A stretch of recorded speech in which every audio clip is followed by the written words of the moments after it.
జయ జగదంబే. కొన్ని అడిగిన ప్రశ్నలు నాకు గుర్తున్నంత వరకు, చాలా ఉంటాయి కనుక ఎంత గుర్తుందో అంత వీలైనంత వరకు చెప్తా.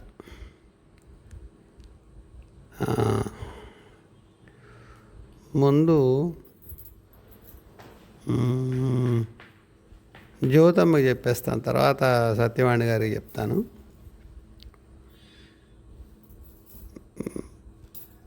మీ ప్రశ్న ఏమిటంటే, ఎందుకు ఇలా జరుగుతోంది, అసలు వేరే ధర్మాలు ఎందుకు వచ్చాయి, సనాతన ధర్మం ఉండగా వేరే ఎందుకు ఎందుకు ఎందుకు నవ్వుతున్నానంటే అమ్మా, వెటకారంగా నవ్వట్లేదు. ఒక్క మాట అర్థం చేసుకోండి తల్లి, అందరూ వినేవాళ్ళందరూ. రక్షాకరి రాక్షసగ్ని రామ రమణలంపట అలా అలా చెప్తారు కదా. రాక్షసగ్ని, రాక్షసులు చంపేది. సర్వదైత్య ప్రశమని ఏదో ఉంటుంది అలాగా. ఎక్కడా కూడా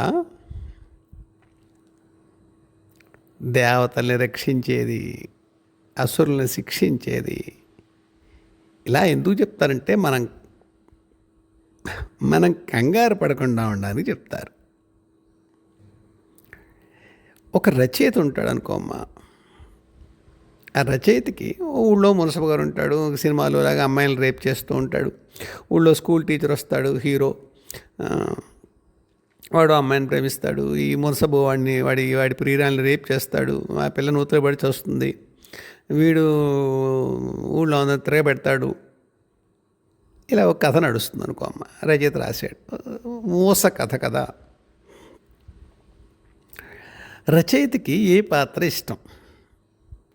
ఏమా, మునసబు పాత్ర ఇష్టమా, యువ ఉపాధ్యాయుడి పాత్ర ఇష్టమా, చనిపోయిన హీరో పాత్ర ఇష్టమా?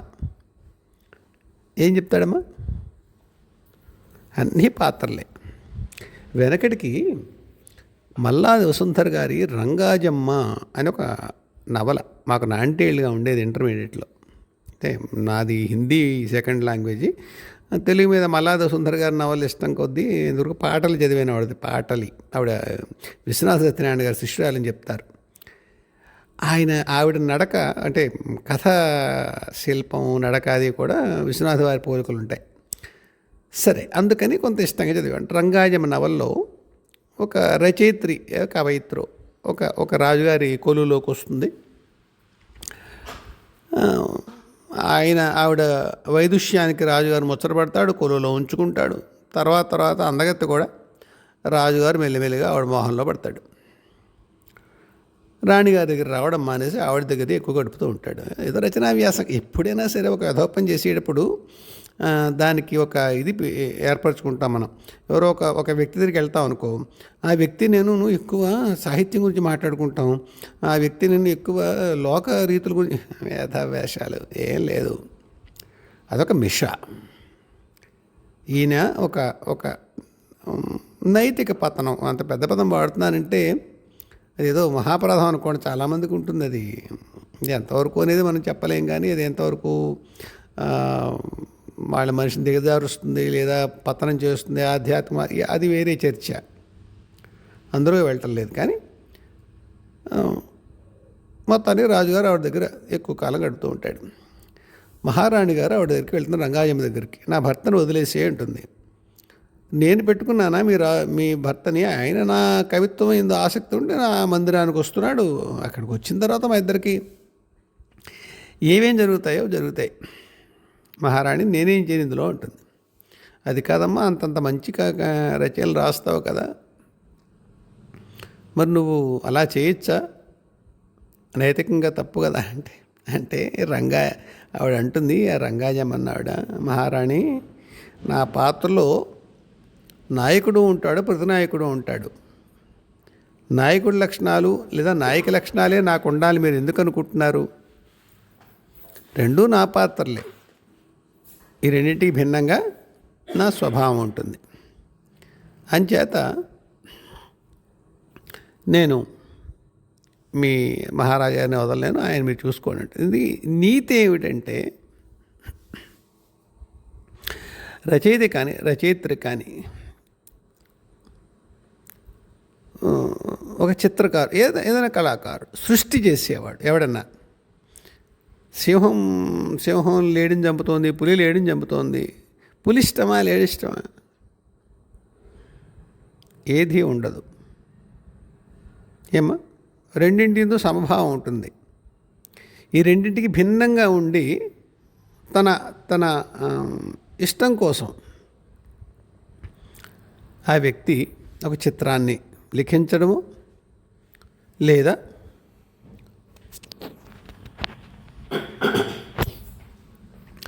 ఒక రచన చేయడం ఉంటుంది. సృష్టి చేయడమేనా, అంతే. కాబట్టి ఈ మతం యందు ఇష్టం, ఆ మతం యందు అయిష్టం లేదు. ఇది కొంతకాలం నడవాలి, ఈ విధంగా నడవాలి, నడుస్తోంది, అదో ప్రణాళిక. మీరు లలితా త్రిపుర సుందరి యొక్క కథ మీరు చదివినట్టయితే, అది బ్రహ్మాండ పురాణం ఏమో అనుకుంటాను, నేను వినడమే. శివుడు ఆయన భస్మం చేసిన తర్వాత మన్మథుణ్ణి, ఆ భస్మాన్ని ఒక రాక్షసుడు గంధర్వుడు ఎవరో కానీ దాన్ని ఒక బొమ్మగా మార్చి, అంటే బొమ్మ చేసి దాంతో ప్రాణప్రతిష్ఠ చేస్తాడు. సమర్థుడు వాడు. తర్వాత వాడిని కొడుకుగా భావిస్తాడు. వచ్చిన కుర్రాన్ని వాడి వీడి కలిసి అద్భుతమైనటువంటి రీతిలో శివారాధన చేస్తారు. శివుడు ముచ్చటపడి ఆ పిల్లాడికి ఏటో భండాసురుడు అనేది పేరు పెడతాడు. వాడు రాక్షసుడు అవుతాడు. వాడి శివారాధనకి ఫలితంగా 60,000 ఏళ్ల పాటు జగజ్జయగీయమానంగా ఎక్కడ అప్రతిహతమైనటువంటి విజయాలతో ప్రపంచాన్ని పాలించేటువంటి వరం ఇస్తాడు. ఆ భండాసురుడు వెళ్ళి మొత్తం దేవతలందరినీ ఇబ్బంది పెడతాడు. ఈ బ్రహ్మాండంలో ఆయన గెలిచేవాడు ఎవడు లేని కారణంగా సరే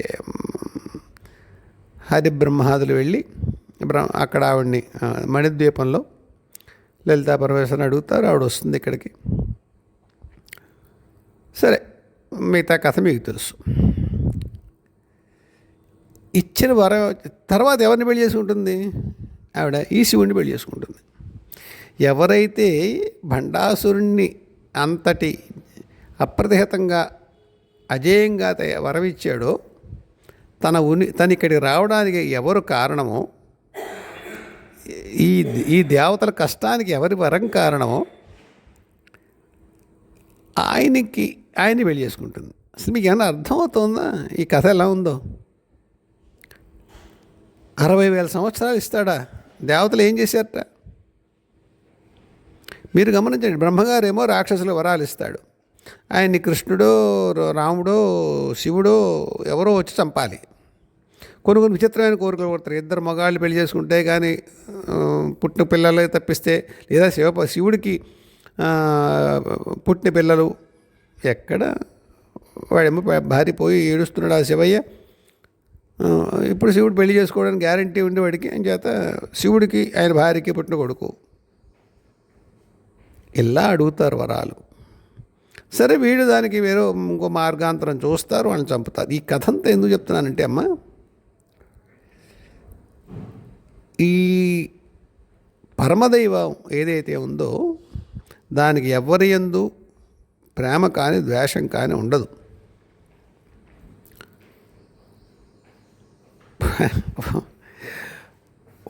ఒకసారి ఒక రాక్షసి వచ్చింది. నాకు కనిపించినది చాలా అందంగా కనిపించింది. మా మేనల్ దగ్గరికి వెళ్ళింది.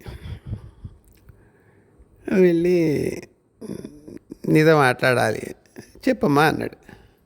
అమ్మ అంటే ఏం చెప్తాను అంది. మరి ఎవరో మీరు తెలియట్లేదమ్మా, ఏం చెప్పను?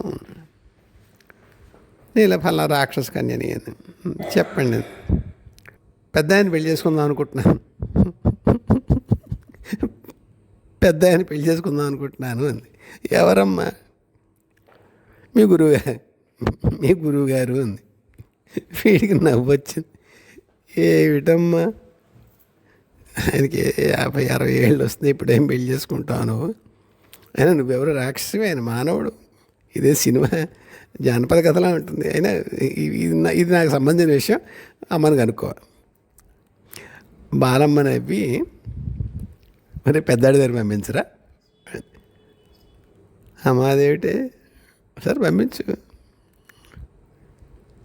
మళ్ళీ పంపించింది, నా దగ్గరికి వచ్చింది కానీ మాట్లాడిన గుర్తులేదు. వెనక్కి వెళ్ళిపోయింది. వెళ్ళిపోతే అప్పుడు బాలమ్మ చెప్పింది, ఇప్పుడు కాదులేవే, ఏదో పలానా పని చెయ్యి, పలానా పని చెయ్యి, ఎప్పుడో చూస్తాలే నేను, ముందు ముందు ఎప్పుడో చూద్దాంలే అని వాడి చేత చెప్పించింది మొత్తానికి. నేను ఏమంటున్నానంటేనమ్మా, నేనేమో రాక్షసకని అని చెప్పి నేను చదువుకుంటాను. ఒక రాక్షస కన్య ఎవరితో పెళ్లి చేసుకుంటానంటే ఈవిడేమో నవ్వునవ్వి చూద్దాంలే, ముందు ముందు ఎప్పుడన్నా, ఇప్పుడు కాదులే, పనుల పని చేయి, అప్పుడు చూద్దాం, పెళ్లి చేసుకుంది ఏమైనా అర్హత వస్తుందేమో అని ఏదో చెప్పింది ఆవిడ మార్గం. నేను ఎందుకు చెప్తున్నానంటే, నేను ఇక్కడ ఉన్న ఫిజికల్గా ఉన్న నేను కాదమ్మా ఆ అమ్మాయి పెళ్లి చేసుకుంటాను, మీరు కంగారు పడకండి. ఆ అమ్మాయి చెప్పి తప్పకుండా సూక్ష్మలోకంలో ఉండేది నా మిగతా వేరే చైతన్య భూమికలో ఉన్న శరీరాన్ని. ఏమో అక్కడ ఏదో పేరుంది దానికే. ఎందుకు చెప్తున్నానంటే, తనకి అంతటి ప్రియ భక్తుడు, కొడుకు అని చెప్పుకునే అంత భక్తుడు, వాడికి రాక్షస కన్యని ఇచ్చి పెళ్లి చేస్తుంది ఆవిడ. గమనించండి, మీరు మొట్టమొదటి కొన్ని ఇందులో విని ఉంటే వీడియోల్లో, అక్కడ ఒక రాక్షసుని పంపించింది వాడు. 8,000 ఏళ్ల క్రితం వాడు బంధించబడి ఉన్నాడు, వాడి జీవుడు వాడిని మళ్ళీ జన్మలోకి పెట్టడం కోసం పంపించింది.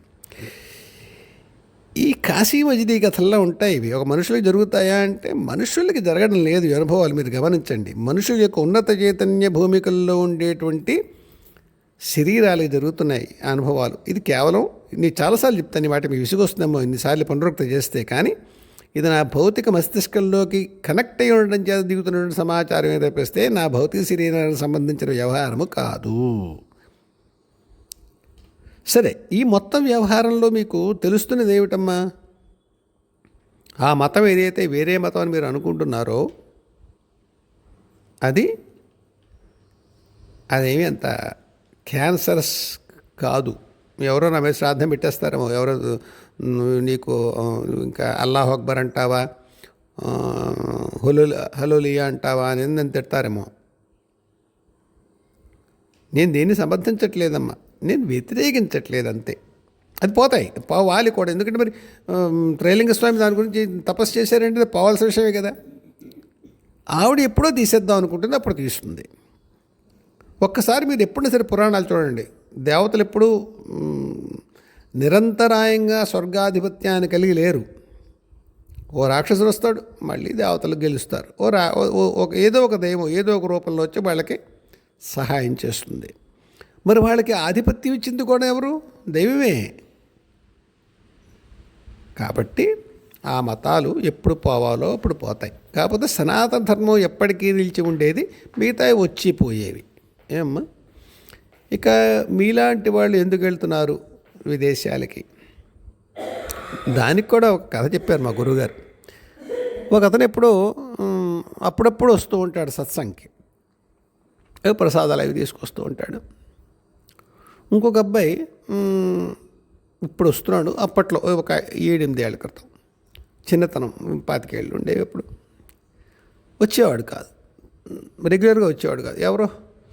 ఎవరో స్నేహితుడి యొక్క చెల్లెలు ఎంగేజ్మెంటు వెళ్ళిపోయేవాడు. ఇంకోటి ఏదో ఇంకుంటుంది, ఎక్కడో పార్టీ ఉంటుంది, రాత్రి వెళ్ళిపోయేవాడు.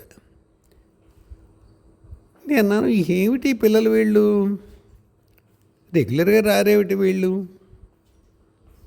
ఒక స్నేహితురాలు ఉంది నాకు, అప్పుడే ఆ అమ్మాయికి నాకెంత 38 ఏళ్ల స్నేహం. ఆవిడ ఒక గవర్నమెంట్ ఆర్గనైజేషన్లో సైంటిస్ట్. ఆవిడ గురువు దగ్గర రావచ్చా అంటే, ఆయన ఇంకిప్పుడు ఆవిడని ఆధ్యాత్మిక మార్గంలో పెట్టద్దులండి. ఆవిడ కూడా పరమాత్మక సేవ చేస్తుంది. ఈ సాంకేతిక పరిజ్ఞానాన్ని లోక కళ్యాణం కోసం ఉపయోగిస్తుంది కనుక ఆవిడ ఆధ్యాత్మిక మార్గంలో ఉన్నట్టే. కానీ మీరు మాత్రం ఆవిడతో టచ్లో ఉండండి అన్నారు. ఈ ముగ్గురు విషయం ఏమిటి ఇలా చెప్పారు అని అడిగాను నేను. ఇక్కడ ఏవైతే మంచి మాటలు మీకు చెప్తున్నానో అవి వీళ్ళు ఇక్కడికి వచ్చినప్పుడు వాళ్ళు వినకపోయినా సరే, అంటే 3 వారాలు రాలేదమ్మా, 4వ వారం వచ్చారు. ఈ 3 వారం చెప్పినటువంటి సమాచారం ఎక్కడే సూక్ష్మమండలంలో ఉంటుంది.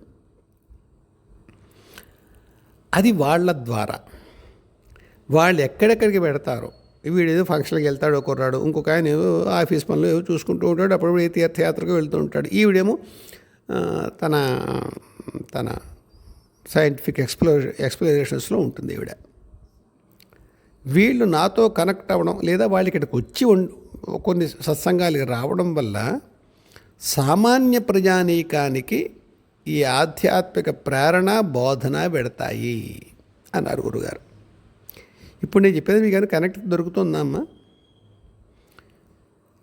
ఇక్కడ భారత సంతతి వాళ్ళు మిగతా దేశాలకు వెళ్ళడం ద్వారా వాళ్ళకి తెలిసినా తెలియకపోయినా సనాతన ధర్మం యొక్క వ్యాప్తి, అంటే ఇన్అడ్వర్టెంట్లీ అంటాం కదా ఇంగ్లీష్లో, తెలియకుండానే జరుగుతుంది. అందువల్ల మీరు ఎందుకు వెళ్ళారని ఆశ్చర్యపోకండి. ఇదేం పెద్ద బ్రెయిన్ డ్రైన్ కాదు, రావాల్సినప్పుడే వెనక్కి వచ్చేస్తారు. ఇంకా సత్యవాడి గారి ప్రశ్న, ఎప్పుడు ఈ మన దేవతా వ్యవస్థ, మనం ఎరుగున్న దేవతా వ్యవస్థ మారుతుంది, మారే అవకాశం ఉందా?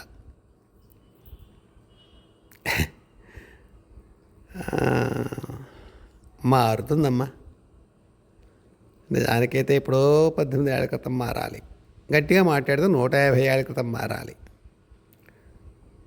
అది పోస్ట్పోన్ అవుతూ వస్తుంది. అంటే మతం ఇప్పుడు వెంకటేశ్వరం వస్తే మతం ఏం మారిపోవడమ్మా. అక్కడున్న వెంకటేశ్వరం ఇక్కడ వెంకటేశ్వర స్వామి కానీ రావాలని లేదు, లేదా వెంకటేశ్వర స్వామి గారు రాకూడదని లేదు. అంతకంటే వివరాలు నేనేం మాట్లాడలేను. వస్తాడు, త్వరలోనే వస్తాడు. రేపు ఎల్లుండని కాదు కానీ వస్తాడు. మిగతా కొన్ని మారుతాయి. అది కొన్ని మన దృష్టికి రావమ్మ, ఇక్కడ భౌతికంలోకి రావు.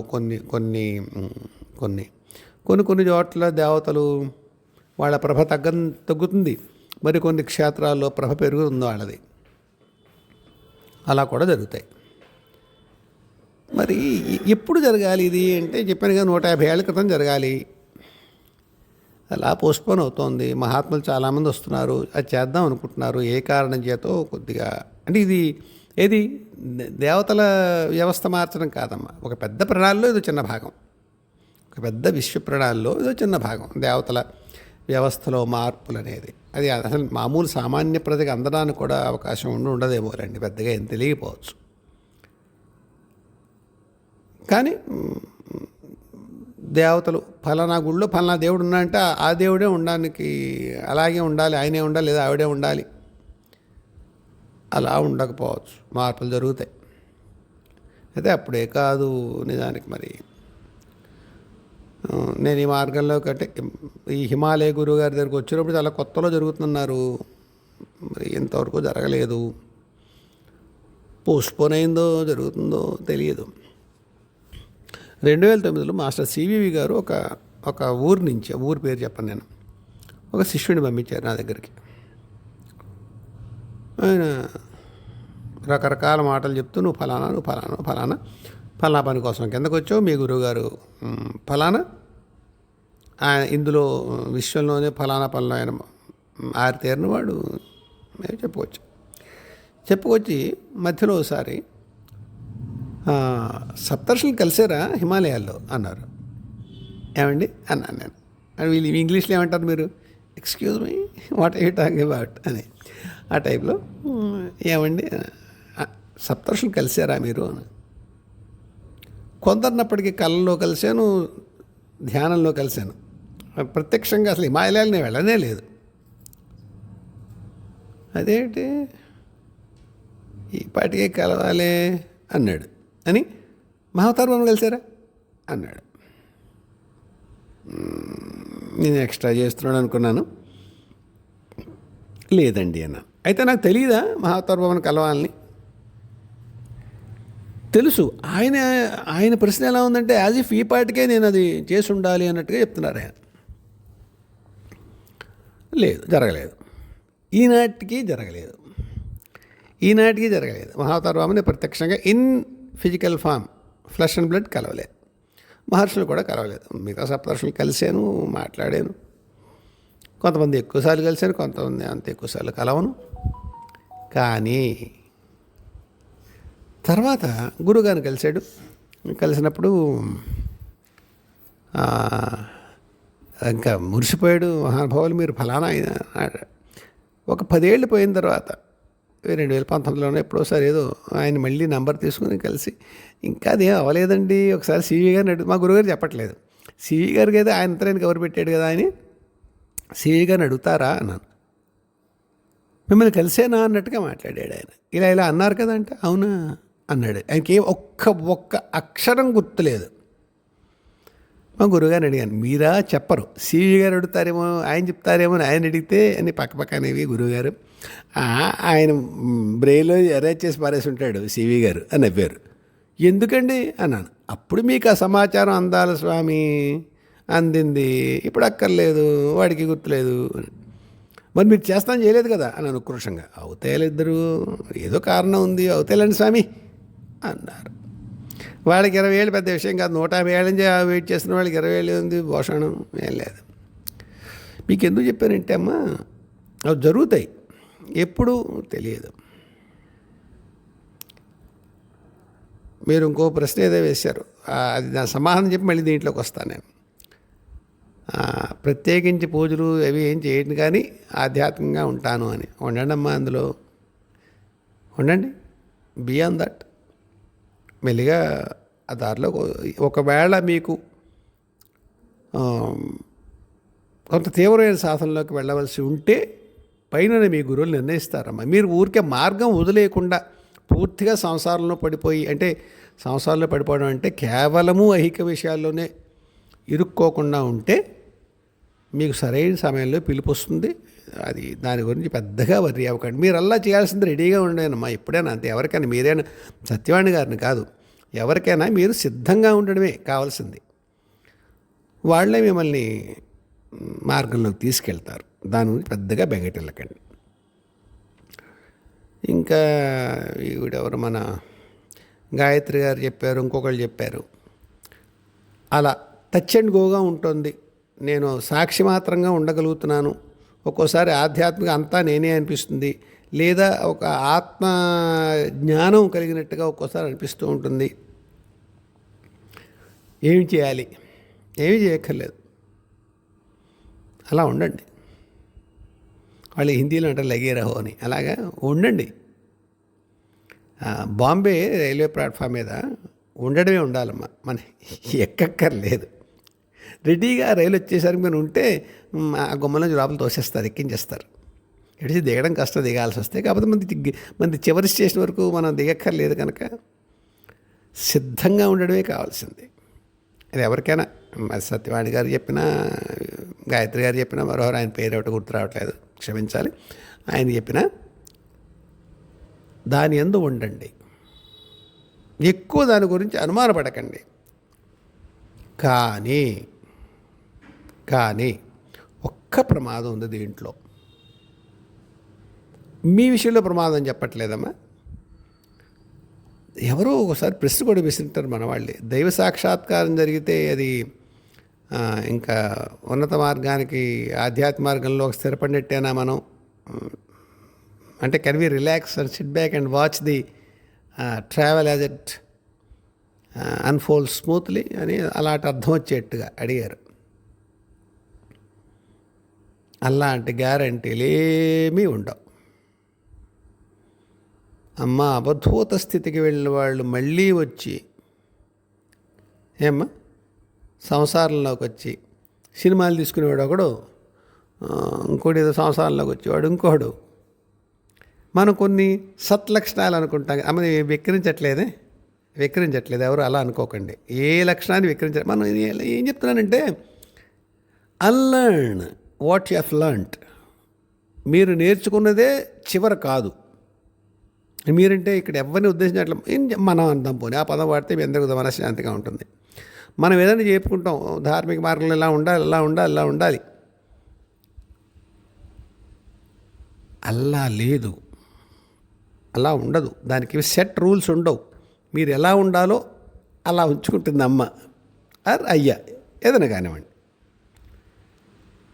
ఒక ఆయన బంగారం అంటే చాలా తప్పు, ఇది ఉండకూడదు, బహుప్రమాదం అని చెప్పి దాన్ని అసహించుకునే స్థితికి వెళ్ళిపోయి అది ముట్టుకుంటే ఒళ్ళు కంపరం వచ్చేసి ఇంకొక ఆయన ఏమో దాన్ని ఎవరో ఇస్తే దాన్ని పట్టుకెళ్ళి పెంట కుప్ప మీద పోసేసి బంగారం.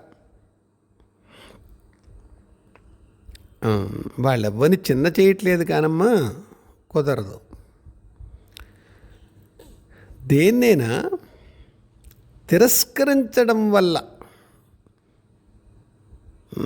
పెద్దతనం రాదమ్మా. ఆధ్యాత్మికలో తిరస్కారం కుదరదు. దాన్ని నమస్కరించి పక్కకు తప్పుకోండి. మీకు కాదనుకుంటే తిరస్కారం కుదరదు. ఒక ఆయన అసలు భార్యని ముట్టుకోడు అనుకోండి, ఇంకో జన్మలో 2 భార్యలు వచ్చారు ఆయనకి, ఏం చేస్తారు? భార్యను ముట్టుకోవడం తప్పు, బంగారం తప్పు అయితే అసలు ఎందుకు పెడుతుందమ్మా? ఆహారంతర మైథునాలు పరమేశ్వరుడు ఎందుకు పెట్టింది?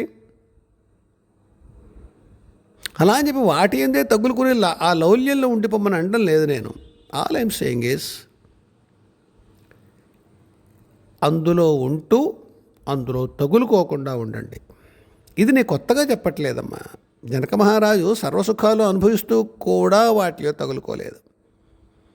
రాజ్యాన్ని తోసిరాజు అనలేదు ఆయన. రాజ్యాన్ని తోసిరాజున్న జండభర్తుడు అక్కడికి వెళ్ళి లేడీ యందు మమకారం పెంచుకుని ఇబ్బంది పడ్డాడు. మహాజ్ఞాని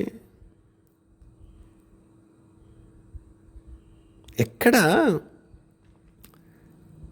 అంటే ఒక నన్ను ఆడవాళ్ళు నన్ను తిట్టుకోకుండా ఉదాహరణ చెప్తాను. చిన్నప్పుడు కాలేజీలోనో లేకపోతే కొన్ని అలాంటి చోట ఎక్కడో ఏదో మన రూమ్లో ఉంటాం, పక్కన ఎవరో ఇంకో ఆడపిల్లలు ఉంటారు. ఉదాహరణ నా పేరు సుబ్బారావు అనుకోండి. సుబ్బారావు పెద్దవాడు చాలా అందంగా ఉన్నాను అనుకుంటాడు, పెద్ద నాకు మహా అసహ్యం వాడంటే అని 10 మంది చెప్తుంది అమ్మాయి. వాడు అలా వెళ్తుంటాడు, అసలు వాడికి చూడండి కూడా చూడను. వాడంటే నాకు ఎంత చిరాకు బాబోయ్, వాడు ఏంటంటే చాలా భయం బాబోయ్. వాడు వెళ్తారు, వాడు వస్తే వాడిని మాట్లాడినాం. మా అమ్మ చెప్పేది, ఒక ఘంటాసురుడు రాక్షసుడు ఉండేవాట. వాడికి హరి అంటే ఇష్టం లేదు, శ్రీహరి అంటే. అందుకని హరినామమునే వినను, హరినామమునే కనను అని చెవులకి గంటలు కట్టుకుని హరినామం వినకుండా వినిపిస్తుందేమో భయం కొద్దీ గంటలు కొట్టుకుంటూ ఉండేవాట. కానీ వాడు ఎప్పుడు ఏమనేవాడు? హరినామమునే వినను, హరినామమునే కనను. ఎప్పుడూ వాడి మనస్సు హరియందే తగులుకునుంది. వాడు మోక్షం పొందేట. పగనైన వగనైన ప్రాణభీతినైన. సరే, అమ్మాయిల గురించి చెప్తున్నాను కదా. వాళ్ళకి ఆ అబ్బాయి అంటే ఇష్టమో అట్రాక్షనో వాళ్ళకి వాళ్ళు చెప్పుకుంటారు. వాడంటే నాకు అసహ్యం, వాడంటే ఒళ్ళమంట, వాడికి వేస్తే నేను చూడను, వాడి గురించే మాట్లాడుతుంటారు, వాడిని తిడుతూ ఉంటారు. నమ్మకండి చాలా ఇబ్బంది పడుతున్నారు వాళ్ళు. ఎలా వీడిని వదిలించుకోవాలరా బాబు మనసులోంచి అని. అది ప్రేమే కానక్కర్లేదు, ఏమైనా కావచ్చు, ఇంట్రెస్ట్. అలాగా ఏదైనా ఒక వస్తువుని మనం తిట్టి తిరస్కరించి బయట పడేసామనుకోండి అమ్మ, అది బంగారమైనా ఆడదైనా ఆహారమైనా తిరస్కరించడానికి వీలు లేదు. దొరికిందా కళ్ళకదుగు తిను, దొరకలేదా దాని గురించి చచ్చిపోకు. నాకు పెసరట్టు ఉప్మా ఉండకపోతే కుదరని చెప్పి ఇంట్లో ఆవిడ కొట్టేసి లేకపోతే గిన్నెలు నెంబరించేసి చేయకూడదు. అలాగే భార్య, దాని యందు ప్రేమ ఉండాలి. సంసారం చేస్తున్నాం కదా, వదిలి పైకి వెళ్ళవలసి వచ్చినప్పుడు వదలగలగాలి. డబ్బేనా అంతే, డబ్బు సంపాదించాలి, దాచుకోవాలి, ధార్మికమైన అవసరాల కోసం ఖర్చు పెట్టాలి, వదిలేయగలిగినప్పుడు వదిలేయాలి. డబ్బునే ముట్టుకోనంటే, ఒక ఆయన నాకు బంగారం పనికిరాదు అనుకున్నవాడు తర్వాత జన్మలో అప్పుడు కూడా మహానుభావుడే, అందరి దగ్గర విరాళాలు సేకరించి లక్షలతో ఒక ఆయన పెద్ద వ్యవస్థ ఏర్పాటు చేశాడు. దాన్ని ఆయన్ని మహానుభావుడు, ఆయన నేను చిన్నపరచట్లేదు. ఆల్ ఐమ్ సేయింగ్ ఈజ్ ఇది దీన్ని దాటేసాం అనుకుంది. దాటేయడం అంటే తిరస్కరించడం మాత్రం కాదు. శృంగారం ఎందు వాంఛలేకపోవడం అంటే వాంఛలేకపోవడం, అది అనుభవించాల్సి ఉంటే అనుభవించడం, అక్కలేనుడు వదిలేయడే, దాని గురించి వెంపర్లాడడం లేదు. ఎప్పుడైతే తిరస్కరిస్తావో అది లోపల దాని యందు ఉదాసీనత లేకుండా నువ్వు దాన్ని తిరస్కరించినట్టయితే ఎప్పుడో అప్పుడు ఆ కోరిక పూర్తి అవ్వాల్సిందే, ఆ కోరిక పరిపూర్తి కావలసిందే. అప్పుడు కానీ మీకు సంపూర్ణమైనటువంటి ఆత్మానుసంధానం కుదరదు కుదరదు కుదరదు. నచ్చుకోకండి, ఏ మహాత్ముని నేను ఏమీ అంటలేదు. మీరు వాళ్ళని అంటే మహానుభావుడు రంభ వచ్చిందిట, దాన్ని శాపం ఇచ్చేసేట. ఒరే ఒరే ఒరే ఒరే అయ్యా, రంభ వస్తే నీకు అంత ఇష్టం లేకపోతే దండం పెట్టు. నిజంగానే నీకు అంత ఉదాసీనత ఉంటే తల్లి, నాకు నువ్వు తల్లిగానో చెల్లిగానో ఇంకోట్లా కనిపిస్తున్నావమ్మా, నాకు నీతో ఏమీ పెద్ద ఇష్టం లేదు, దాని ఎందుకు నాకు ఆశ లేదమ్మా, అది వేరు. నేను పరమాత్మ మార్గంలో శృంగారం భూత కనుక నాకు పనికిరాదు కనుక చల్ దుబ్బాయి, కుదరదమ్మా కుదరదు. మీకు బాబా సినిమా చూడండి, రజనీకాంత్ది, తీరాల్సిందే. అలా అని చెప్పేసి నేను అందరినీ విశృంఖలంగా ఇకపై నుంచి మీరు ఎంజాయ్ నాగమణి అంటలేదు. ఆల్ ఐమ్ సేయింగ్ ఇస్ తిరస్కారం వద్దు, ఉదాసీనతకి చేరుకోండి. ఇండిఫరెన్స్ అది ఉండడం లేకపోవడంతో మీ సంబంధం లేదు, అవసరమైతే ఉంటుంది. ఈ మార్గంలో చెప్తూ ఇంకొక ఉదాహరణ చెప్తాను. ఒకానొక సద్గురువు యొక్క శిష్యురాల దగ్గరికి ఒక సరస్వతి ఉపాసకుడు వచ్చాడు. ఆయన మరి బాసర్లో చేశాడో ఇంకెక్కడ క్షేత్రంలో చేశాడో సరస్వతి ఉపాసన చేసి సిద్ధి పొందాడు. అంటే పరమేశ్వరి ఆయన నాలుక మీద బీజాక్షరాలు రాసింది. సిద్ధవాక్కు అవుతావు, వాడి జ్యోతిష్యం వాడంటే ఏమనుకోద్దే, జ్యోతిష్యంలో బాగా చెప్పేటట్టు అయిపోతూ ఉండేది. సరే, ఆయన ఆ సద్గురువు ఇతనికి దర్శనం ఇచ్చి, ఫలానా అమ్మాయి నా శిష్యురాలు, అక్కడికి వెళ్ళు, నీకు ఫర్దర్ మార్గం ఏమిటో ఆవిడ సూచిస్తుంది. వెళ్ళి అమ్మాయిని మొత్తానికి ఎలా దొరికిందో చాలా కాలం శ్రమించిన తర్వాత అమ్మాయి దొరికింది. హఠాత్తుగా తారసపడింది. వెళ్ళాడు. చిన్నపిల్ల 30sలో ఉంటుంది ఆవిడ. అప్పటికి 20 ఏళ్ళ క్రితం ఇలాగా నాకు సరస్వతి సాక్షాత్కారం అయింది. నీ అంతటి వాడిని ఈయన స్వామి మిమ్మల్ని కలవమన్నారు. అయ్యి బాబోయ్, మీ ఎంత పెద్దవాళ్ళు నన్ను కలవమన్నారా? సరే అడిగింది, తండ్రి ఏమిటి సెలవు? నీకు కాదులే, నీ ద్వారా ఫలానా ఆయన దగ్గరికి వెళ్ళాలి. సరే, మా గురువుగారికి ఫోన్ చేసింది. అన్నయ్య ఇలా చెప్పారైనా మా గురువుగారు, ఈయన ఇలా వచ్చారు, మీ దగ్గర పంపించుతాను, నాతో ఒకసారి మాట్లాడమనమ్మా, అప్పుడు కలుస్తారులే అన్నారు మా గురువుగారు. నాకు చెప్పారు, స్వామి ఇలా వస్తాడు ఒక ఆయన, మందికి ఏదో కలుస్తానంటున్నాడు. అన్నాను. దసరాలు అవి. గురుగారు మా ఇంట్లో భోజనం చేస్తున్నారు, మీ ఇద్దరం కబుర్లు చెప్పుకుంటూ భోజనాలు చేస్తున్నాం. ఫోన్ వచ్చింది. ఫోన్ వస్తే, అన్నయ్య ఆయన మాట్లాడతారు మీతో అంద అమ్మాయి. మా గురుగారు ఇవ్వమ్మనమ్మా అనేసి, స్వామి పల్లవాడు మాట్లాడుతున్నాడు, మాట్లాడండి అన్న చేతికి ఇచ్చారు. నేనేం మాట్లాడతాను స్వామి మధ్యలో? ఆయన పెద్ద ఆయన మిమ్మల్ని కలవమన్నాడు. వీడ సరస్వతి సాక్షాత్కారం పొందినవాడు, బీజాక్షరాలు ఎంచుకున్నవాడు, నేనేమిటి మధ్యలో? నేనేం మాట్లాడను అన్న. గురుగారిని ఎలా అనొచ్చా?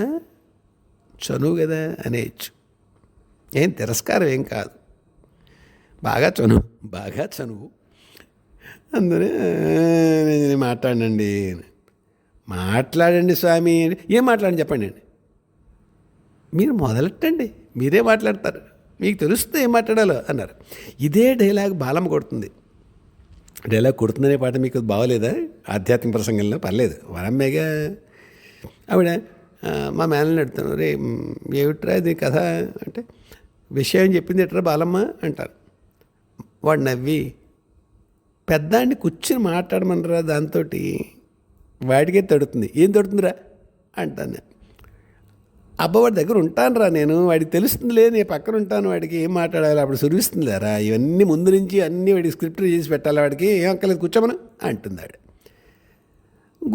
గురువుగారు కూడా అలాగే, అక్కర్లేదు స్వామి తీసుకోండి ఫోన్ అని తీసుకున్నా. నమస్కారం అండి, ఫలానా వారేనా అన్నారు ఆయన.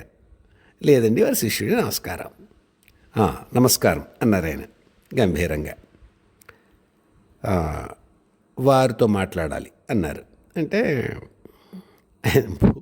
భోజనం చేస్తున్నారండి, తర్వాత మాట్లాడతారు అన్నాను. సరే నా నెంబరు ఇస్తాను, లేకపోతే ఫలా అమ్మాయి దగ్గర తీసుకోండి, వారు ఫోన్ చేశాక నాకు కాల్ చేయమని చెప్పండి అన్నారు గంభీరంగా. ఇలాగే, నిజంగా వెటకారం కాదు, ఇలాగే అన్నారు.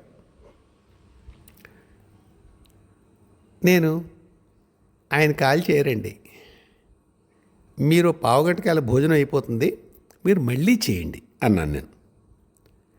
ఆయన, మీరు ఎవరితో మాట్లాడుతున్నారో మీకు తెలుసా అన్నారు. ఆ అమ్మాయి చెప్పిందండి, మీరు పల్నాట కదా నన్ను పేరు పెట్టి. నేను సరస్వతి ఉపాసకుడిని. అమ్మ నా తపస్సుకి నా నాలుక మీద బీజాక్షరాలు రాసింది. బాగుందండి, సంతోషం.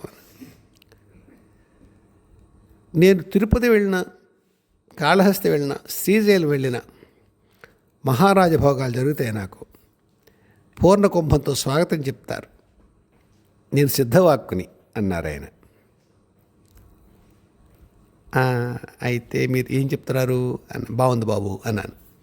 అందువల్ల ఫలానా సద్గురు ఈయనతో మాట్లాడమన్నారు కనుక మాట్లాడుతున్నాను, సరేనా? సరే పని చేయండి, మీకు ధ్యానం నేర్పారా మీ గురువుగారు? కొద్దిగా తెలుసండి. ధ్యానం చేసి చూడండి, నా స్థాయి మీకు అర్థమవుతుంది అన్నారు. ఇప్పుడు ఏమంటారు మీరు అన్నాను. అందువల్ల మీ గురువుగారు నాకు ఫోన్ చేయమనండి అన్నారు.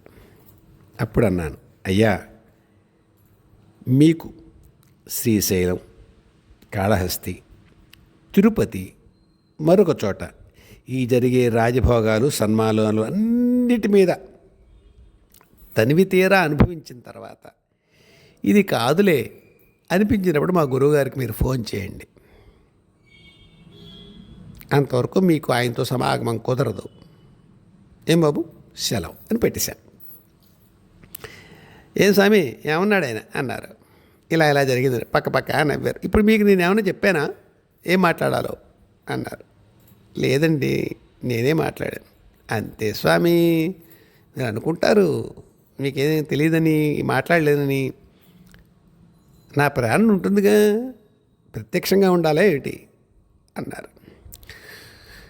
తర్వాత ఆ సద్గురువు అతన్ని మందలించాడట.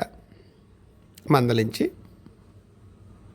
సరే సున్నిపెంట అని ఉంటుంది అక్కడెక్కడో, అదేమిటది శ్రీశైలం దగ్గర, ఫలానా ఆశ్రమంలో ఇన్ని రోజులు 40 రోజులు మౌనంగా ఉండమన్నట్టు.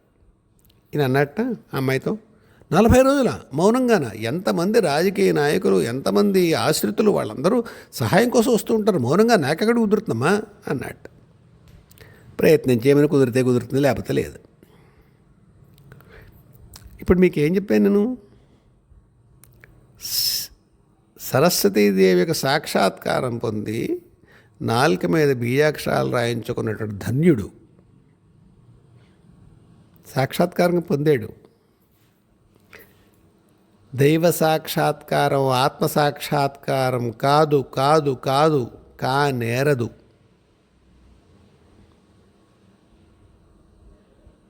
రెండు 2006లో మా గురువుగారిని కలిసినప్పుడు ఆయన నేను అడిగింది ఏమిటంటే, కల్పంలోలాగా అమ్మవారి దర్శనం కావాలన్నాను. సరే అలా దొరకలేదు, వేరే విధంగా దొరికింది. సరే మా గురువుగారు చెప్పారు, రాక్షసులకు కూడా దైవ సాక్షాత్కారం, శివుణ్ణి చూడని రాక్షసుడు ఎవరు స్వామి అన్నారు. నిజమే, వాళ్ళు ఎవరికైనా ఆత్మసాక్షాత్కారం లభించిందా? సన్మార్గంలో వెళ్ళారా? ఆత్మసాక్షాత్కారం కావాలి స్వామి.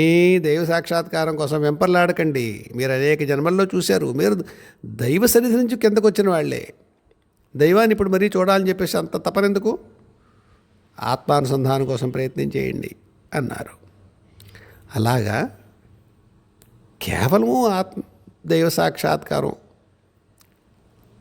దీనివల్లే పూర్తిగా ఆత్మసాక్షాత్కారానికి దగ్గరగా మార్గం లేదనుకుంటే, అంటే అది ఇంకా చాలా దూరం ఉందనుకుంటే,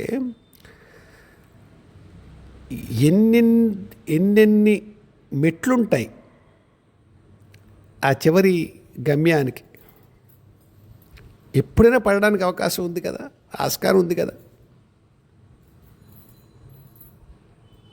ఒక మహాదేవు ఉపాస్య దైవంగా ఉన్నప్పుడు లలితా పరమేశ్వరులు లాంటి వాళ్ళు ఆధ్యాత్మికతలో ఆత్మానుసంధానాన్ని సాధించినటువంటి పరమగురువులో ఎవరో ఒకళ్ళ చేయూత పక్కన లేకపోతే మార్గస్ఖలనం చాలా సులువుగా జరుగుతుంది. అందువల్ల దైవాన్ని మనం ఏం అడగాలంటే, ఈ మార్గంలో నేను దేనివల్ల కూడా మార్గచ్యుతి పొందకుండా, మార్గం నుంచి పక్కకి పట్టకుండా నన్ను కాపాడు. దానికి ఏం చేస్తావో చేసుకో, నన్ను దానికి అనుగుణంగా మలుచు తండ్రి లేదా తల్లి అని దండం పెట్టుకోవాలి. అంచేత అది అయిపోయే వరకు, ఆ చివరిది ఏదో అయిపోయే వరకు అయినట్టు కాదమ్మా. It's over only when it's over, అంతే. దాదాపు అయిపోవడం ఎక్కడ లేదు. మనం ఎంతటి వాళ్ళం అంటే, రామదాస్ కథ చెప్తారే, ఆయనకి విమానం వచ్చిందిట. అంటే అలా విమానం వస్తుందా కథ. ఆవిడని కూడా తీసుకెళ్తా అన్నాడు ప్రేమ పాపం. రామ్మ అన్నారు. వాళ్ళు కూడా దేవదూతలు వస్తానంది. చారులో కరివేపాకేసి వచ్చేస్తానంది. విమానం ఆగలేదు, వెళ్ళిపోయిందంటారు. కథ నిజమే. ఆయన సశరీరంగా వెళ్ళిపోయాడా ఏంటి? అలా కాదు. కథ ఏమిటి అంటే, వాళ్ళు ఇద్దామనుకున్నా కానీ మీకు అర్హత లేకపోతే అది దక్కదు. మీ జీవుడే తీసుకోడు దాన్ని. గుర్తుపెట్టుకోండి. ఈ కథ ఎప్పటి ఇంకోసారి చెప్తాను మీకు నేను. అర్హత లేనటువంటిది కేవలము కరుణ చేత గురువులో పరమాత్మయో అర్హత లేని ఒక ఉన్నతమైనటువంటి స్థాయిని మీకు ఇచ్చినా మీ జీవుడు దాన్ని తీసుకోడు. కృతజ్ఞత కాబట్టి థ్యాంక్ యూ అండు. మీరు బీఎస్సీ తప్పింది, మీకు ఎవరో మీ వాళ్ళు తెలిసిన వాళ్ళు ఉన్నారు, మీ ఎందుకు కరుణ కలిగి ఐఏఎస్ పోస్ట్ ఇచ్చారు, మీరు అందులో ఉండలేరు. మిగతా వాళ్ళందరూ సాధించిన వాళ్ళది. మీకు ఏదో ఒకనొక విశేషానుగ్రహ కారణంగా మీకు ప్రాప్తించింది, మీరు తీసుకోలేరు. ఎందుకంటే జీవుడికి అది కుదరదు, నచ్చదు. అది అతను జీవుడు అంటే ఎవరమ్మా? పరమాత్మ యొక్క అంశే కదా. కిందకి తను తాను తెలుసుకుందుకుని వచ్చినట్టు ఒక అంశ అది. అటువంటి దానికి షార్ట్కట్లో వెళ్ళడానికి ఇష్టపడదు. అంచేత ఒక్కొక్క అడుగు ఆ పరమేశ్వరుడిని నమ్ముకొని ఆధ్యాత్మిక మార్గంలో ప్రయాణం చేసి ఆత్మానుసంధానం ఏదైతే చివరి మెట్టు ఉందో అది పొందాలి. ఆత్మానుసంధానం అయిపోయిన తర్వాత, ఆత్మసాక్షాత్కారం అయిపోయిన తర్వాత ఇంక తరాజ్యములన్నీ ఇంకా సూపర్గా అలాగే ఉంటాయా? అలా ఉండవు. ఇదేంటరా బాబు ఇంత అయిపోయింది అనుకుంటే సినిమాను మళ్ళీ ఇదేంటి చూడు, దెయ్యాల సినిమాలు ఉంటుంది కదండి, వాడిని దెయ్యాన్ని బంధించేశారు ఏదో చెప్తారు కదా. అయిపోయిన తర్వాత ఆఖరిని ఇంక మనం కుర్చీలోంచి లేచే ముందు ఓ కిటికీ దానంతా అదే ఆ కిటికీ తలుపు ఇలా కిందకి తెరుచుకొని ఇంకా ఉంది ఇంకోటి ఏదో వచ్చిందని చెప్తాడు. అలాగే చెప్తాడే. అలా మిమ్మల్ని భయపడ్డా నా ఉద్దేశ్యం కాదు. కానీ ఒకసారి ఆత్మానుసంధానం అయిపోయిన తర్వాత ఒక స్థాయిలో మళ్ళీ ఇలాంటి జన్మలు ఉండవు, సంసార జన్మలు. కానీ తెలిసి వస్తారంటారు, తెలిసి మాయలో పడతారట. మరి తెలిసి మాయలో పడితే ఏమిటి, తెలియక మాయలో పెడితే ఏమిటంటే, కావాలని నెత్తి మీద కొట్టేసుకుని గట్టే పీకి బిగించుకున్నా ఎవడో బిగించేసినా ఊపిరాడదు కదా. కానీ అందులో విప్పుకోవడం కూడా తెలుస్తుందో ఏమిటో అది తెలిసిన వాళ్ళకే. అది ఇంకొకసారి ఇంకేమైనా మాట్లాడుకుందాం. భయపడకండి. భయపడకండి. ఎందుకంటే అమ్మ అయ్యా చెయ్యి వదిలేరు పిల్లలని. సరేనా? ఇదంతా ఆటే, కానీ ఆటలో కూడా కొన్ని నియమాలు ఉంటాయి, సూత్రాలు ఉంటాయి. అడ్డగోలుగా ఓడించరు, అడ్డగోలుగా గెలిపించరు. ఇప్పటికీ ఇంతే. జయ గురుదేవ్, జయ జగదంబే, స్వస్తి.